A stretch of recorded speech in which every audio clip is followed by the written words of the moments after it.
Crazytown, Crazytown. Are you still watching the news reports on the protests last week at the Capitol? It's wild. I'm serious. Wild. The things we learn. I mean, there were actually politicians involved, possibly police involved. But a friend of mine said, don't get involved. This is white on white crime. Because you don't see black people, Asians, Latinos smearing red, white paint and wearing Viking outfits, running around going, "Ooh, Julio." No, we're not there. I found it interesting because I've been watching cable news, and I try to watch all of it because I like getting different opinions. But the press was somewhere on Texas today, and he finally spoke. Mike Pence haven't shot him because that was raw. He didn't take any of that back, and they're all screaming, "Hang Mike Pence." Mike Pence, he got to be kissed up. I hope he sends the man a box of C's or something, because Mike Pence, he's got the Trump card. Dun-dun-dun. But there was a press conference where, of course, he didn't take any responsibility for it. But if you look in the audience, and I want you to look, there's a very tall man in a black jacket, and he's wearing a mask. And he's one of the few people out of probably 20, 30 people. And there he is in the front line, and somebody elbowed him, and he took off the mask. What the fuck? Took off the mask to support the man, the crazy man. Because his rigged election doesn't make any sense. The Republicans had a great year when it came to the House. I mean, they regained a lot of seats. If it was rigged, how did they get those seats? How did using those Dominion machines, how is McConnell reelected and these other people reelected, but yet it was rigged? See, common sense is not so common. And when it is common, people will want to make you look over there. Doesn't make sense. And all those people, all those Republicans who were reelected, all those Republicans who are elected for the first time, were on the same ballot as Donald Trump and Joe Biden. But I'm gonna go back. Somebody told me it's not my fight, because I've been protesting since I was a kid. But we never, ever went inside an official building like a city hall or a state capitol. The police are there. We protested around. And things change at night. Things absolutely change at night. That's why I tell people, you want to go protesting, if you're first, go early in the daytime. These people really legitimately care about the person or the issue that you're protesting. At night it changes. Oh, look, there's a target. Let's break in there under the name Breonna. No, they don't give a crap about anybody. It's for a lot of them, it's self-serving. Late night protesters. That's always been trouble. Even 500 years ago, that was the same. I learned my lesson. When a bottle just went by my ear, it clipped my ear, and then it hit a building and just caught on fire. Caught on fire. That could have been my entire face. Crispy Rodfather. I take my Rodfather 916 crispy. No. I know when time to leave. But cable news has been interesting. There's CNN, Fox, and MSNBC. Fox is interesting. I occasionally get Newsmax, but I can't get it on my system consistently for some reason or another. But it's interesting because you do have moderates, and I think Fox has a couple. I wish they had more, because I like hearing different points of view, because you do learn something. You get a sense of how people think. The people on Fox News and conservative radio, they want to point back to Black Lives Matter. And, but people in Black Lives Matter, one, a lot of more masks. Two, they weren't breaking into buildings and possibly hurting our elected people. There's a difference there. A difference there. A big difference there. They didn't go in there trying to handcuff and want to shoot Pelosi. This is different. So you're trying to mix apples and grapes. There's nothing to it, but go ahead, continue. You can go ahead, just compare the two. So it's interesting.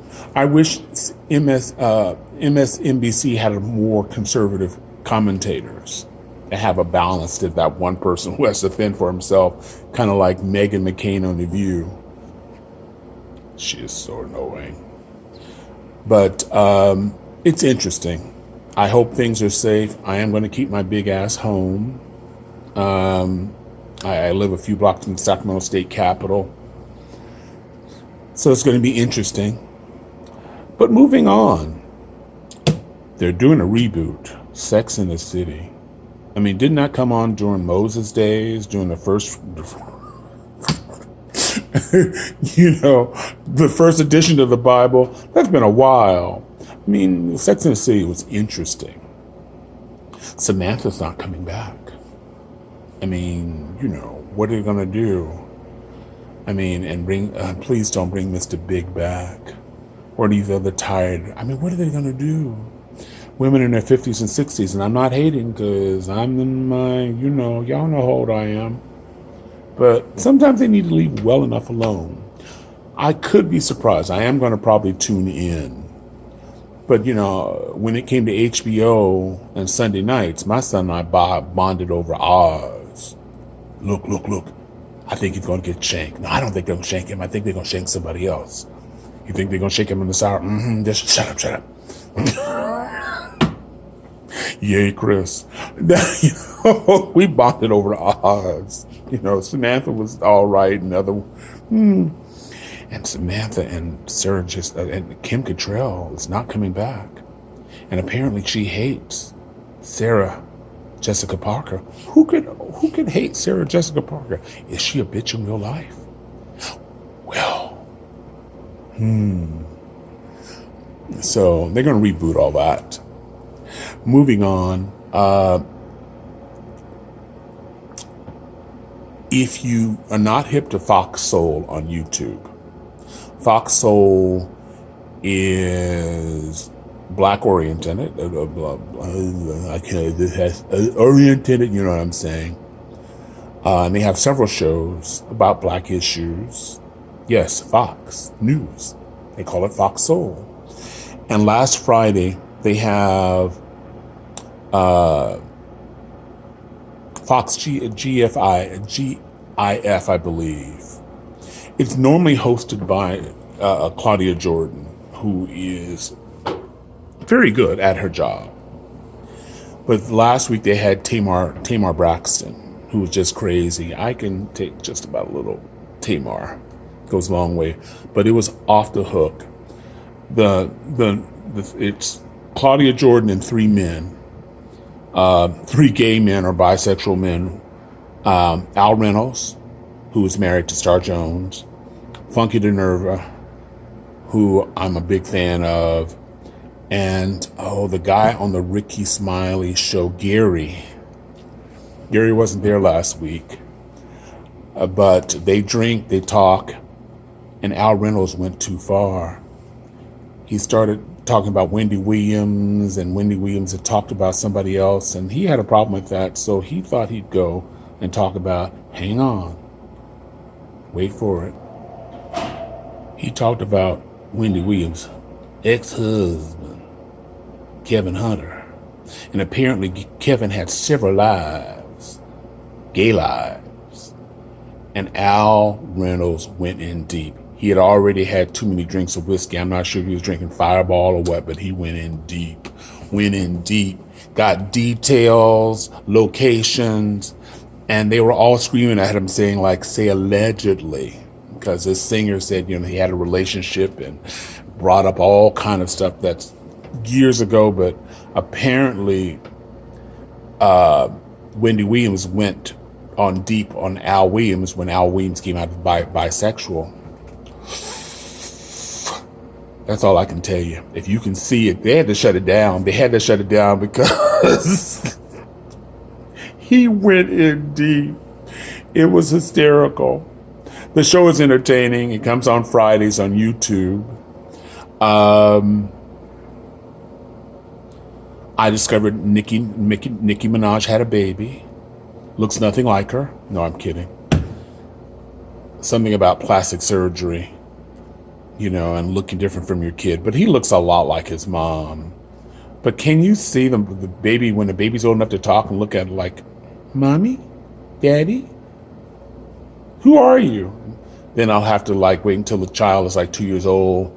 So give him plastic surgery because he can look more like the mom or the daddy. Or it's crazy. I mean, the Jacksons. Are you my mommy? Your eyes your nose look different, your eyes look different, your eyes look different. Mommy. Anyway, this is Rodfather 916 in Sacramento, California. Hit that subscribe button. Hit that like button. Leave me comments, good or bad. Tell me what I can do better. Tell me when I'm doing great. But tell me do. Anyway, be safe. Stay away from people with grease paint and Trump signs in state capitals, especially in towns where they have right to carry, like Michigan. Don't play with that. Don't go, hey, pop. Don't do that. Anyway, be safe. Rodfather. Remember, the Rodfather on YouTube. Rodfather on Instagram. Rodfather now and then on TikTok. Bye now.